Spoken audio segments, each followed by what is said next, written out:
Good morning, students. How are you? I hope you are fit and fine and doing your homework regularly and properly. Students, अब हमने अपना second term का syllabus start किया है बेटा, जिसके मैंने 6 chapter civics, social and political life की वीडियो पहले ही आपके पास सेंड कर दी है. Today we start now chapter 7 civics, understanding marginalisation.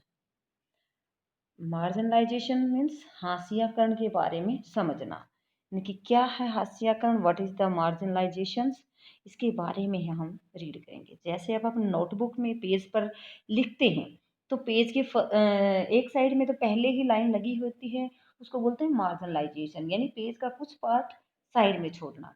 और जैसे आप पेपर टाइम में अपनी आंसर शीट पर दोनों साइड में लाइन लगाते हैं, उसको बोलते हैं मार्जिनलाइजेशन. तो ये हम देखते हैं socially marginalisation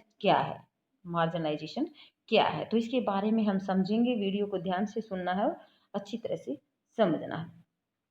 what does it mean to be socially marginalised?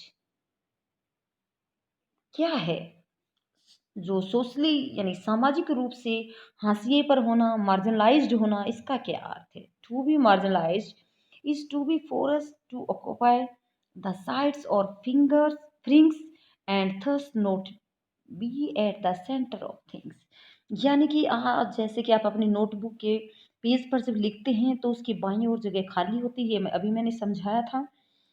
और जो आप जहाँ लिखा नहीं जाता है वहाँ सिर्फ क्वेश्चन आंसर डालते हैं, 1 2 3 डालते हैं, तो इसको बोलते हैं, हम एक छोटी सी बात उसको बोलते हैं मार्जिनलाइज्ड. तो इसमें क्या बोला गया है कि force to occupy the sides of rings, यानी कि किसी चीज को साइड में रखना, साइड में उसके लिए स्पेस छोड़ देना. Does not be at the centre of things, यानी कि जो किसी चीज के सेंटर में न होना, सेंटर में ने होना, किसी भी थिंग्स का लगा लो, किसी पर्सन का लगा लो, सेंटर में न होना. This is something that some of you have probably experienced in the classroom और द प्लेग्राउंड. तो ये कई बार आप अपने क्लास या खेल के मैदान में भी आपने कभी न कभी महसूस किया होगा कि किसी फ्रेंड के द्वारा आपको क्लास में उस बेंच पर नहीं बैठने देना, फर्स्ट बेंच पे नहीं बैठने देना, या फिर कोई ऐसा सेंटर में बेंच हो वहाँ ना बैठने देना, पीछे वाले बेंच पे इस तरह को बोलते हैं मार्जिनलाइजेशन. तो अगर ऐसे ही ग्राउंड में जो मेन सेंटर में कोई गेम खेल रहे हो, फुटबॉल खेल रहे हो, तो सेंटर में ना खड़ा होने देना, इसको बोलते हैं marginalised. That is if your taste in music और फिल्म इज डिफरेंट, क्योंकि कई बार आपका कोई म्यूजिक है या फिल्म है, उसकी सबकी अपना इंटरेस्ट क्या होता है, अलग अलग होता है.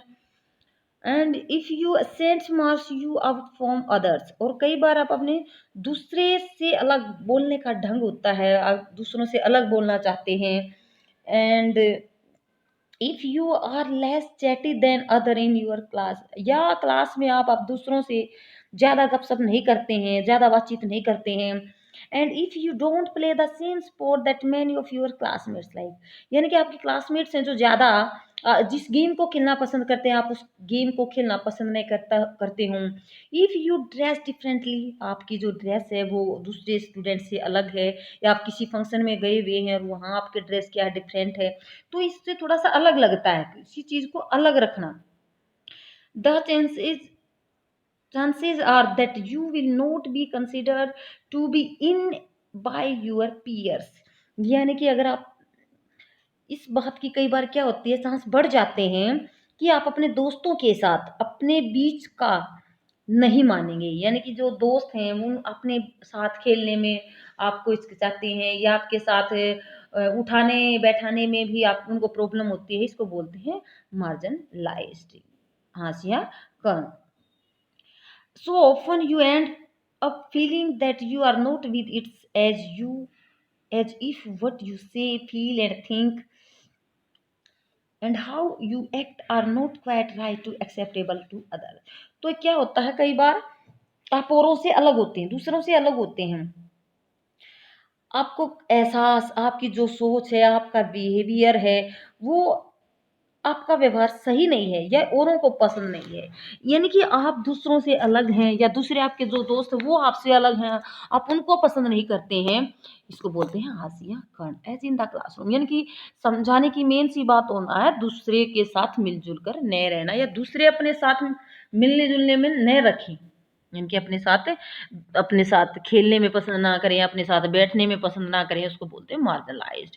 एज इन द क्लासरूम, जैसे क्लासरूम में सोशल एनवायरनमेंट हुआ, आपका जो भी आसपास के बच्चे हैं, स्टूडेंट हैं, विद्यार्थी हैं, दोस्त हैं, ग्रुप ऑफ पीपल और कम्युनिटी, यानी कि आपके ग्रुप ऑफ पीपल, लोगों का एक ऐसा समूह या कम्युनिटी समुदाय जो आपके आसपास रहते हैं, may have the experience of being exclude, जिनकी जिसको अपने ग्रुप में कोई एक्सपीरियंस होता है, अनुभव होता है एक्सक्लूड करने का, यानी कि शामिल करने का। There marginalization can be because they speak a different language, ये मार्जिनलाइजेशन कभी कभी होता है क्योंकि वे जो जो ग्रुप ऑफ पीपल हैं वो डिफरेंट लैंग्वेज स्पीक करते हैं, दूसरे भाषा बोलते हैं, फॉलो डिफरेंट कस्टम्स, अलग रीति रिवाज का फॉलो करते हैं, बिलोंग टू डिफरेंट रिलीजन, अलग अलग धर्मों से बिलीव करते हैं, बिलोंग करते हैं। Group from the majority community, जो ग्रुप होता है आपकी कम्युनिटी के अंदर मेजोरिटी की, यानी कि जिनकी संख्या ज़्यादा होती है, वो कुछ लोग ऐसे हैं जिनका ग्रुप है उस मेजोरिटी कम्युनिटी के अलावा के कंपटीशन में दूसरे रीति रिवाज मानते हैं, दूसरी लैंग्वेज यूज़ करते हैं, दूसरे जो रिलीजियस हैं उनको मानते हैं, तो वो हाशियाकरण हो गया मेजोरिटी कम्युनिटी की बजाय। कम मेजोरिटी वाले जो लोग हैं, माइनॉरिटी वाले लोग हैं, वो मार्जिनलाइज्ड हैं। दे मे आल्सो फील मार्जिनलाइज्ड, वो कई बार अपने आप को मार्जिनलाइज या हाशिए पे समझ पाते हैं, कि समझ जाते हैं, because they are poor consider to be a low social status, यानी कि या तो वो गरीब हैं या उनका जो सोशल स्टेटस है वो लो है, कम है।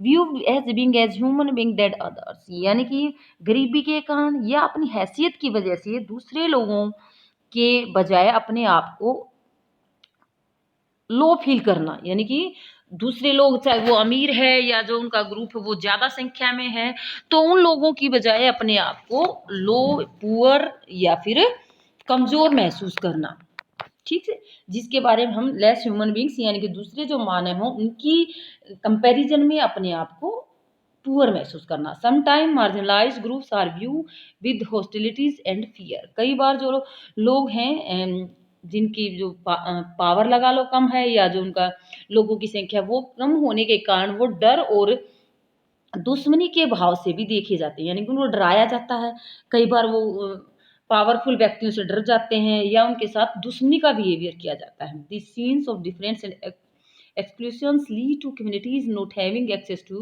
resources and the opportunities and in their inabilities to assert their rights। तो कई बार ऐसे लोग जिनकी जो संख्या कम है अपने समुदाय, अपनी कम्युनिटी के जो राइट्स हैं उनके लिए आवाज़ उठाने में, जो उनकी खुद की अपनी ग्रुप है, कम्युनिटी है, उसके लिए आवाज़ उठाने में क्या होते हैं, चूक जाते हैं, और वो जो पावरफुल है या रिच पीपल हैं उनके सामने खुद ही उनको पुअर या पावरलेस खुद को वो समझना शुरू कर देते हैं, यानी कि अपने आप को कम पावर का समझना शुरू कर देते हैं। And their inability assert their rights, यानी कि कई अपने राइट्स को प्राप्त करने में भी वो अयोग्य होते हैं, एबिलिटी नहीं होती है। They experience a sense of disadvantages and powerlessness via more powerful and the dominant sections of the society who own lands are wealthy, जिनके पास अपनी ज़मीन है, रिच हैं, वेल्दी हैं, बेटर एजुकेटेड हैं, ज़्यादा पढ़े लिखे हैं, पॉलिटिकली पावरफुल लोग हैं। तो कई समाज के अंदर जिनके पास ज़मीन है, धन दौलत है, ज़्यादा पढ़े लिखे हैं, वैसे पावरफुल हैं पॉलिटिकल रूप से, तो इसका अर्थ है कि जो पुअर लोग हैं, जो कम पढ़े लिखे हैं, यानी कि जो वेल्दी नहीं है, जिनकी अपनी ओन लैंड नहीं है, अपनी खुद की ज़मीन नहीं है, तो वो पावरफुल लोगों से अपने आप को पुअर महसूस करना शुरू कर देते हैं। Economic, social and cultural political factor work together to make certain group in society feel marginalize, तो इस प्रकार वो इकोनॉमिक रूप से, सोशली रूप से, कल्चरल रूप से, यानी कि संस्कृति में, सामाजिक में, आर्थिक रूप से, राजनीतिक फैक्टर हैं जो एक ग्रुप को दूसरे ग्रुप से अपने आप को पुअर या कमज़ोर कमज़ोर महसूस कराने के लिए विवश करते हैं, विवश कर देते हैं, वो फ़ील करते हैं, महसूस करते हैं अपने आप को दूसरों से कमज़ोर, इसको बोलते हैं marginalized. In this chapter we will read 2 communities, यहाँ हम 2 कम्युनिटीज़ के बारे में रीड करेंगे that consider to be socially and marginalized in India today, जिसको सामाजिक रूप से आज मार्जिनलाइज्ड माना जाता है, हाशिए पर माना जाता है। तो इसका मतलब यही है कि एक ग्रुप दूसरे ग्रुप के पावर में कमज़ोर है या फिर रिलीजन्स अलग हैं, तो वो अपने उस ग्रुप को कम इम्पोर्टेंस देना, इसको बोलते हैं मार्जिनलाइज्ड। तो यहाँ हम ये जो पिक्चर दे रखी है, इस पिक्चर के माध्यम से हम यहाँ कौन सा जो ग्रुप है जिसको मार्जिनलाइज्ड माना गया है, तो यहाँ हम देखते हैं इसके थ्रू आदिवासी एंड मार्जिनलाइजेशन, आदिवासियों को कैसे हाशिए पर रखा गया है। An Adivasi family in Delhi, Soma and Helen are watching the Republic parade on TV with their grandfather. एक सोमा और हेलन है, दादाजी के साथ बैठकर टेलीविजन पर जो रिपब्लिक डे की परेड है वो देख रही हैं। तो ये जो परेड देख रही है वो सी एन आदिवासी फ्लोट्स, ये आदिवासियों की नाव है। And Dadu why do they always show Adivasi as only dancing, वो अपने दादाजी से पूछ रही हैं कि आदिवासियों को हमेशा नाचते गाते क्यों देखा जाता है। Yes, don't they know anything else about us, क्या हमारे बारे में वे और कुछ नहीं जानते हैं। ये जो दादा और जो इसकी डॉटर इन लॉज हैं,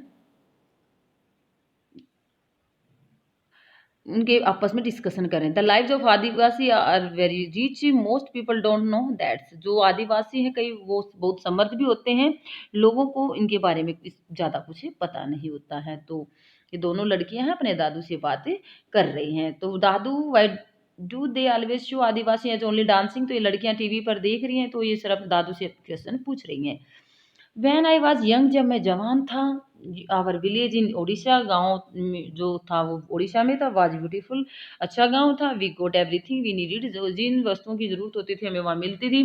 फ्रॉम द लैंड, जमीन से, एंड फॉरेस्ट अराउंड इट, जो जंगल थे उनसे मिलती थी। We in turn respect the land, the forest, the river, जब हम भी अपनी धरती से, जंगलों से, नदियों से बहुत ही रिस्पेक्ट करते थे। जो ज़मीन थी उसकी रिस्पेक्ट करते थे, जंगलों की रिस्पेक्ट करते थे, रिवर की रिस्पेक्ट से करते थे। Suddenly we were told that the forest was not ours, और अचानक एक दिन बोला गया कि जो फॉरेस्ट है वो हमारे लिए नहीं है। Forest official and contractors cut down large part of its, जो अधिकारी थे, वन अधिकारी थे या कॉन्ट्रैक्टर थे, उन्होंने ज़्यादा फॉरेस्ट को काट दिया गया, ज़्यादा हिस्सा था जो फॉरेस्ट का उसको काट दिया गया। If we protested they beat us, अगर हमने उनका विरोध किया तो वो हमें क्या करते, बीट देते। And then took us to the court where we did not have our lawyer and could not fight our cases. इस प्रकार अगर हम अदालत में जाएं तो वहाँ नहीं तो हमें कोई वकील मिलता और नहीं ही हम अपना मुकदमा या जो केस है वो लड़ सकते। तो इस प्रकार जो दादाजी है वो बता रहे हैं कि कैसे पुराने टाइम में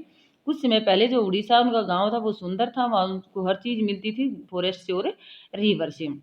then how did you survive दादू, तब आपने कैसे सर्वाइव किया, कैसे अपने अपनी लाइफ को स्पेंड किया, वो लड़की अपने दादू से पूछ रही है। तो फिर ये कहते हैं then how did you survive दादू, कैसे आपने अपनी जीवन को बचाया।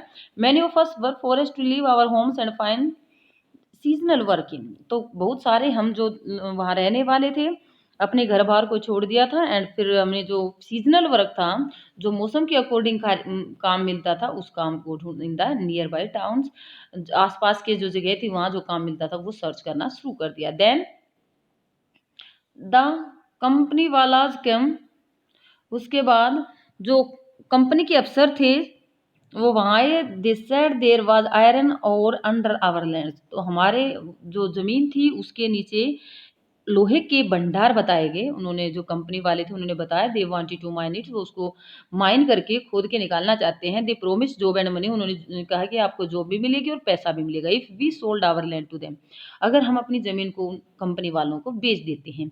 सम विलेजर वर एक्साइटेड, कुछ गाँव वाले तो बहुत ही एक्साइटेड थे।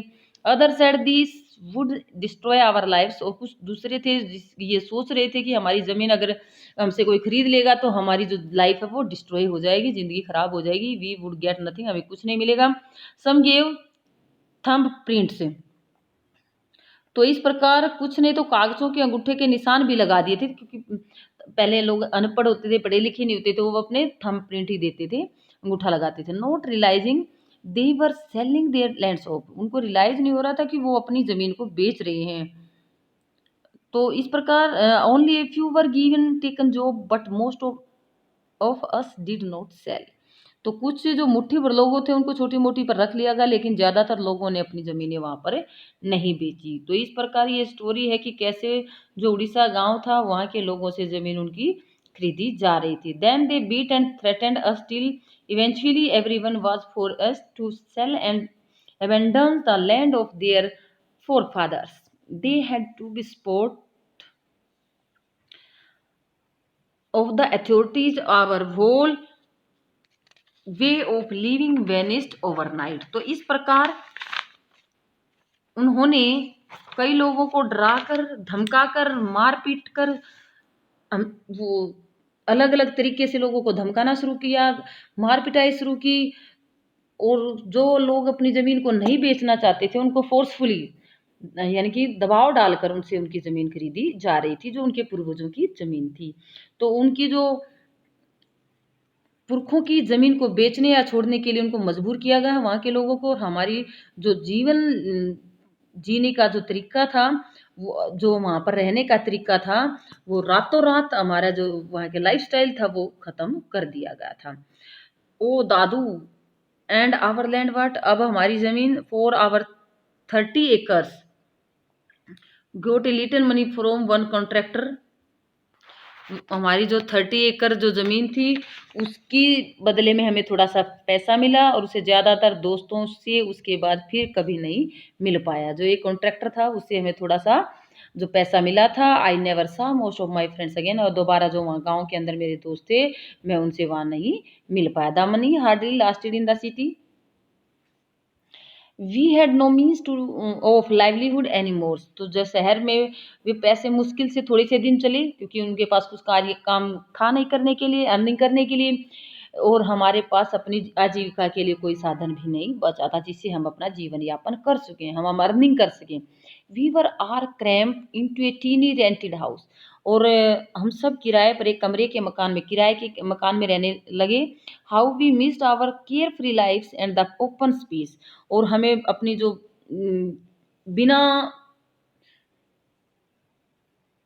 केयर फ्री यानी चिंता, बिना चिंता के हमें जो गांव के अंदर लाइफ थी, खुले माहौल में रहने की जो आदत थी वो हमें याद आ रही थी, क्योंकि किराए के छोटे छोटे घर होते हैं वहाँ रहना पड़ता था, और गांव के अंदर जो मकान होते थे वो खुले खुले होते थे, ओपन होते थे। After a few years your father got a job in Delhi, कुछ दिनों के बाद जो लड़कियां बात करी थी उनके पिताजी को जॉब मिली दिल्ली में। वी आल मूव्ड हियर, और वो सभी वहाँ चले गए पूरी family. Those were very difficult time, जो डिफिकल्ट टाइम था, that is why both of you did not go to school for several years. और जो डिफिकल्ट टाइम था, जो मुश्किल का टाइम था, उसमें आप दोनों जो लड़कियां थी वो स्कूल भी नहीं जा पाई। तो इस प्रकार स्कूल में नहीं जाने के कारण जो प्रॉब्लम थी वो उनके सामने और ज़्यादा बढ़ रही थी। Next, I hated going back to school, we had missed so much our study and other children made fun of us, we spoke Santhali at home, did not know Hindi. अब वो एक लड़की कह रही है इन दोनों में से कि मुझे स्कूल जाने से नफरत थी, मैं स्कूल जाना पसंद नहीं करती थी। We had missed so much, हम पढ़ाई में इतने पीछे थे। Our study and other made fun, जो दूसरे स्टूडेंट थे, विद्यार्थी थे, वो उनका मजाक उड़ाते थे। वो घर पर संथाली लैंग्वेज बोलते थे और हिंदी नहीं जानते थे। सेकंड, जो लड़के वो कहते, but now we have friends I can even speak some English now, अब हमारे दोस्त बन गए हैं और जो हम क्या बोल लेते हैं, इंग्लिश बोल लेते हैं। I wish I could have shown my friends our village before it was destroyed, काश मैं अपने दोस्तों को अपने गांव के बर्बाद होने से पहले दिखा सकता था कि मेरा गांव कैसे वहाँ के से बर्बाद कर दिया, कैसे वहाँ के लोगों को निकाल दिया था। इस प्रकार ये जो आपस में बातें कर रहे हैं, you can still tell them about our village, और तुम लोग अभी भी उन्हें अपने गांव के बारे में बता सकती हो, इससे काफ़ी कुछ सीख सकते हैं। तो it has lot of teach them, तो उसके बारे में बच्चों को सिखा सकते हैं। One day I will make a movie on this story, our story the Adivasi story, तो एक दिन मैं अपनी आदिवासियों की एक कहानी पर एक फिल्म बनाऊंगी, लड़कियां हम डिस्कस कर रही हैं। ओके, तो ये थी बातचीत आदिवासियों के बारे में, या जो फैमिली है ये, कैसे वहाँ उड़ीसा के गांव से इनको निकाल दिया गया था, अपनी प्रॉपर्टी से कैसे इनको भगा दिया गया था। तो ये एक हास्याकरणी है कि उनको ज़्यादा इम्पोर्टेंस ना देना। इम्पोर्टेंस किसको दी गई थी? जो आयरन ओर मिले थे उसको माइन करने के लिए जो जगह दी गई थी उसको ज़्यादा इम्पोर्टेंस मिली थी। You must read about how Dadu was forced to leave his village in Odisha. आपने पढ़ा होगा कि किस तरह से जो दादू थे उड़ीसा से उसके गांव से निकाला गया था। दादू story similar to the life of million Adivasi in India. दादू की जो कहानी है दूसरे जो लाखों आदिवासी हैं भारत के अंदर उनसे मिलती जुलती है। You will read more about the marginalisation of the community in this chapter. तो इसी चैप्टर के अंदर हम समुदाय के हास्यकरण के बारे में और डिटेल से रीड करेंगे। तो यहाँ जो क्वेश्चन है इसको ध्यान देना। Explain at least 3 different reason why group may be marginalize. तो कम से कम आप 3 रीजन बताएं कि किस प्रकार अलग अलग जो ग्रुप हैं वो विभिन्न जो ग्रुप है वो मार्जिनलाइज क्यों हो जाते हैं, क्यों हाशिए पर चले जाते हैं। Why was Dadu forced to leave his village in Odisha. क्यों उनके गांव से निकालने का उनको जबरदस्ती की गई, प्रेशर क्यों डाला गया। हु आर आदिवासी। आदिवासी कौन है? तो यहाँ tribal are also refer to as Adivasi. जो जनजातियां हैं जो फॉरेस्ट में रहती हैं उनको कई बार आदिवासी कहा जाता है। तो यहाँ देखेंगे हम, you may have here the term schedule tribes. कई बार आपने शेड्यूल ट्राइब से अनुसूचित जनजाति के बारे में सुना होगा। शेड्यूल ट्राइब एसटी जिसको बोलते हैं, एससी बीसी एसटी जो है। Schedule tribe is the term use Adivasi used by the Indian governments in various official documents. जो भारतीय सरकार है उसके जो अलग अलग ऑफिशियल डॉक्यूमेंट्स हैं वहाँ पर एसटी वर्ड का, शेड्यूल ट्राइब वर्ड का यूज किया गया है। किसके लिए? आदिवासी के लिए। There is an official list of tribes. कोई जो ऑफिशियल लिस्ट होती है, सरकारी सूची बनाई जाती है, तो उसमें ये एसटी के नाम से जाना जाता है। Schedule tribes are often grouped together with schedule caste in the category schedule caste and schedule tribe. जो एससी है जैसे SC schedule caste, ST schedule tribe. तो ये वर्ड यूज किए गए हैं आदिवासी लोगों के लिए। Adivasi the term literally mean original inhabitants, यानी कि मूल निवासी। कहीं के जो हम वो रहते हैं वहाँ का लोगों को मूल निवासी बोला जाता है। आर कम्युनिटीज हु लीव, जो समुदाय जो जंगलों के साथ जीते थे, जंगलों में रहते थे। ओपन कंटिन्यू टू लाइफ, अपना लाइफ वहाँ कंटिन्यू बिताते थे। In close association with forest. और around 8% of India population is Adivasi and many of India most important mining and industrial center are located in Adivasi area. जैसे कौन कौन सी area में आदिवासी ज़्यादा रहते हैं? Jamshedpur, Rourkela, Bokaro and Bhilai. These are the centre of the Adivasi या schedule cast जो tribe है उनका जो सेंटर है, ये मेन है।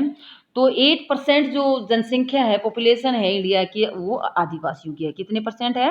8% पॉपुलेशन है वो आदिवासियों की है भारत के अंदर।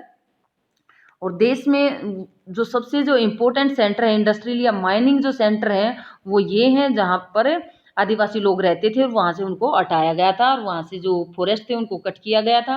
जमशेदपुर, राउरकेला, बोकारो एंड भिलाई, ये सबसे पहले यहाँ पर इंडस्ट्री लगाई गई थी क्योंकि यहाँ पर जो आयरन ओर थी वो ज़्यादा अमाउंट में थे और वहाँ से माइन करके बहुत ज़्यादा आयरन ओर निकाला गया था।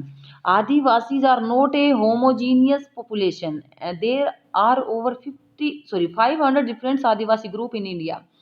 आज भी भारत में 500 से अलग अलग आदिवासी ग्रुप पाए जाते हैं और आदिवासियों की जो सारी जनसंख्या है वो एक जैसी नहीं है, वो अलग अलग टाइप की उनके कस्टम्स होते हैं, उनके रिलीजन अलग होते हैं। Adivasi groups in India Bharat में अब भी 500 से ज़्यादा है। Adivasi are particularly numerous in state like, जो आदिवासी आजकल जिन स्टेट में पाए जाते हैं वो है Chhattisgarh, Jharkhand, Madhya Pradesh, Orissa, Gujarat, Maharashtra, Rajasthan, Andhra Pradesh, west Bengal and north eastern state of Arunachal Pradesh. जो अरुणाचल प्रदेश का नॉर्थ ईस्टर्न पार्ट है वहाँ पर भी असम, मणिपुर, मेघालय, मिजोरम, नागालैंड एंड त्रिपुरा, ये इतने स्टेट हैं जहाँ पर आदिवासी लोग पाए जाते हैं।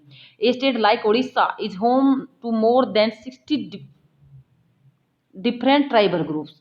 जो उड़ीसा अकेला ऐसा स्टेट है जहाँ 60 से ज़्यादा अलग वैरायटी के आदिवासी वहाँ पर पाए जाते हैं। Adivasi society also most distinctive because there is often a very little hierarchy among them।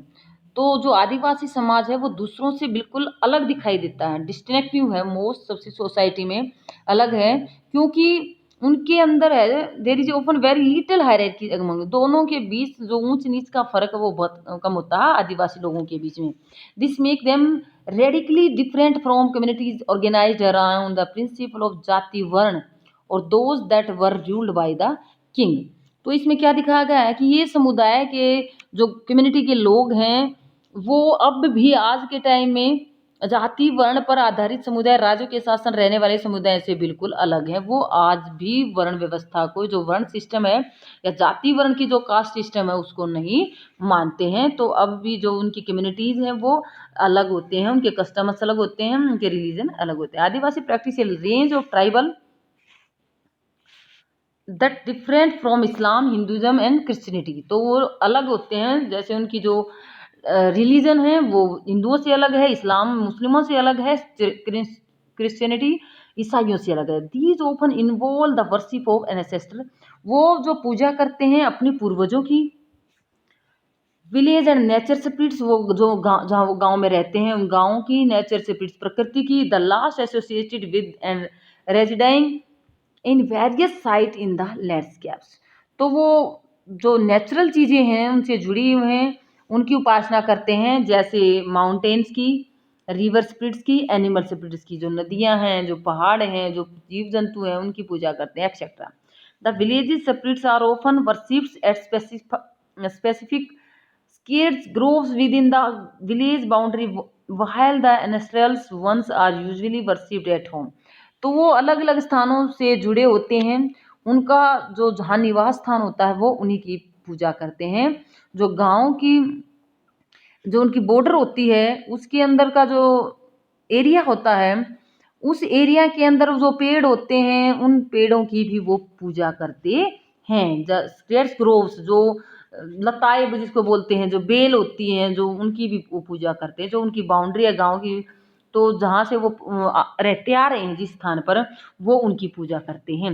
Additionally Adivasi have always been influenced by different surrounding religious like Shakta, Buddhist, Vaishnav, bhakti and क्रिश्चियनिटीज।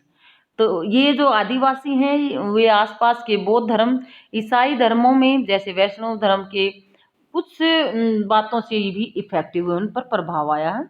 सिमिलटेनियसली Adivasi religions themself have influenced dominant religious of the empires around them. तो उनके आसपास जो आदिवासियों के धर्म होते हैं वो अपने आसपास का, जहाँ तक उनका साम्राज्य होता है, एम्पायर होता है, वहाँ तक, यानी कि जहाँ तक इनके लोग फैले होते हैं वहाँ तक के लोगों पर इनका अपना जो धर्म होता है उसका प्रभाव फैला होता है। यानी कि जितने आदिवासी हैं और उस ग्रुप के आदिवासी लोगों का जो धर्म होता है उस धर्म का प्रभाव उन पर होता है।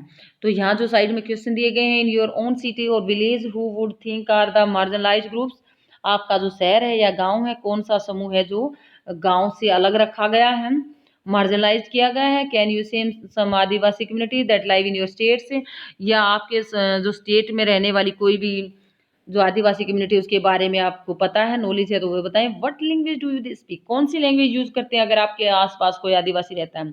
Do they live close to forest, वो जंगलों के आसपास क्यों रहते हैं। क्या do you they migrate to other region looking for work, काम की खोज में एक एरिया से दूसरे एरिया में वो जाते हैं, तो क्यों जाते हैं इसके बारे में हम रीड या क्वेश्चन उनसे पूछ सकते हैं, उनके रीजन। यहाँ पर ये 2 ग्रुप दिए गए हैं, इनकी ड्रेसेस अलग अलग हैं, इनकी जो कस्टम्स हैं वो अलग अलग हैं। तो यहाँ पर दिया गया है the above two image of tribal communities in traditional customs are often the only ways in which Adivasi community, इनकी जो ट्रेडिशनल ड्रेसेस हैं, इनके जो कल्चर हैं, इनके जो रिलीजन है वो अलग है। आदिवासी कम्युनिटीज आर रिप्रेजेंटेटिव, वो अपने ड्रेस से अपने आप को रिप्रेजेंट करते हैं। This then lead us to think of them being exotic और backward.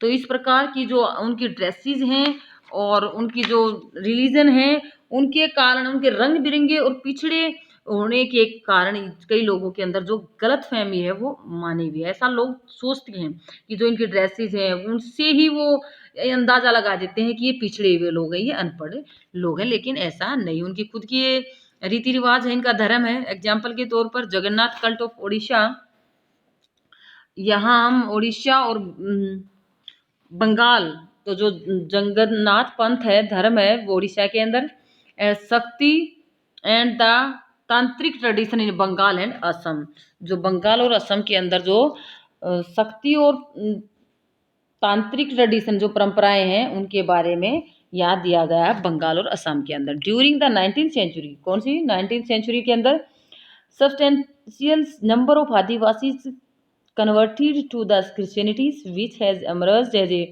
very important religion in modern Adivasi history। तो इसमें जो 19th सेंचुरी है उसके अंदर बहुत सारे जो आदिवासी थे उन्होंने कौन से रिलीजन को अपनाया, क्रिश्चियनिटी को, ईसाई धर्म को अपनाया था, कि जो आधुनिक मॉडर्न आदिवासी है उनके लिए एक ये वेरी इंपॉर्टेंट रिलीजन बन चुका था आदिवासी हिस्ट्री में। कौन सा धर्म, Christianity religion. Adivasi have their own language, उनकी अपनी लैंग्वेज का यूज करते हैं। Most of them radically different from the possibly and old and Sanskrit, तो ज़्यादातर जो है वो संस्कृत से अलग और संभवतः उतनी ही पुरानी जो उनकी अपनी लैंग्वेज है, संस्कृत से के टाइम की जो लैंग्वेज है उसका यूज करते हैं।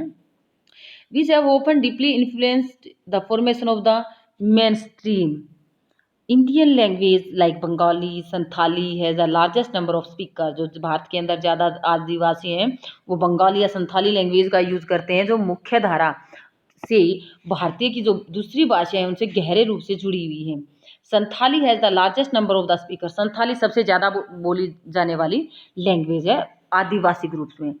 और उनकी अपनी खुद की क्या है, significant body of publication including magazines on the internet और ई जैन, तो जो इंटरनेट की जो पत्रिकाएं वो ऑनलाइन भी मौजूद हैं और इनकी अपनी संथाली लैंग्वेज में ही मैगजीन्स भी पब्लिश होती हैं। तो ये था हमारा बेटा फर्स्ट वीडियो। ज़्यादा वीडियो बड़ी होने के कारण हम यहीं तक करते हैं। वीडियो को ध्यान से सुनना है, लेसन को अच्छी तरह से समझना है। Okay students, thank you.